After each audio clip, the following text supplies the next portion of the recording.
Hello বন্ধুরা, সবাই কেমন আছো? আশা করছি সবাই খুব ভালো আছো। আজ তোমাদের জন্য নিয়ে চলে এসেছি কড়াইশুঁটির কচুরি রেসিপি। তার জন্য কড়াইশুঁটিগুলো ছাড়িয়ে এক সাইড করে রেখে দিয়ে প্রথমে আমি ময়দাটাকে মাখিয়ে নেব। ময়দার মধ্যে দিয়ে দিলাম পরিমাণ অনুযায়ী লবণ, চিনি আর রিফাইন তেল দিয়ে ভালো করে ময়দাটাকে আমি মাখিয়ে নেব।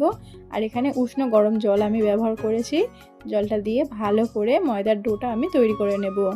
দেখো ময়দাটাকে আমি ভালো করে মাখিয়ে নিচ্ছি। আর ময়দাটা একটু নরম করে মাখাবে যাতে একটু সফট থাকে, বেশি শক্ত যেন করতে যেও না।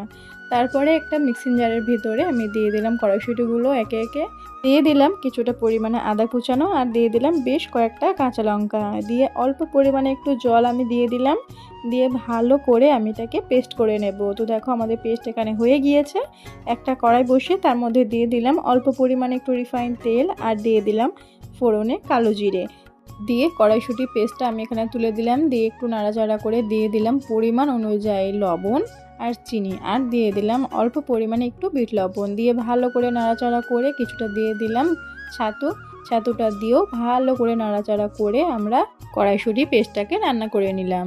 আর নামানোর আগে দিয়ে দিলাম কিছুটা পরিমাণে ভাজা মশলা, যেটা আমি 4 রকম মশলা দিয়ে তৈরি করেছিলাম। তো যদি মশলার ভিডিওটা তোমরা দেখতে চাও তাহলে আমাকে কমেন্ট করে জানিও। তারপরে ময়দার লেচিগুলো কেটে কড়াইশুঁটির পেস্ট অল্প অল্প করে ভেতরে দিয়ে ভালো করে আমি মুড়িয়ে দিয়ে দেখো তৈরি করে নিচ্ছি কচুরিগুলো। কচুরি তৈরি করা আমার হয়ে গিয়েছে, এবার বেলে নেওয়ার পালা। এখানে কচুরিগুলো আমি ভালো করে বেলে নিচ্ছি। আর তোমরা দেখো কোথাও কিন্তু একটু ফেটে যায়নি বা কিছুই হয়নি। কড়াইতে আগে থেকে তেল বসিয়ে দিয়েছিলাম গরম হওয়ার জন্য। গরম তেলের মধ্যে ছেড়ে দিলাম একে একে কচুরিগুলো। আর দেখো কত সুন্দরভাবে কচুরিগুলো আমি ভেজে তুলে নিচ্ছি।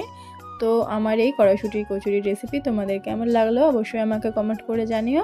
আর ভিডিওটি ভালো লাগলে লাইক, কমেন্ট, শেয়ার করে দিও। আমার এই রেসিপি কে কোথা থেকে দেখছো জানিও।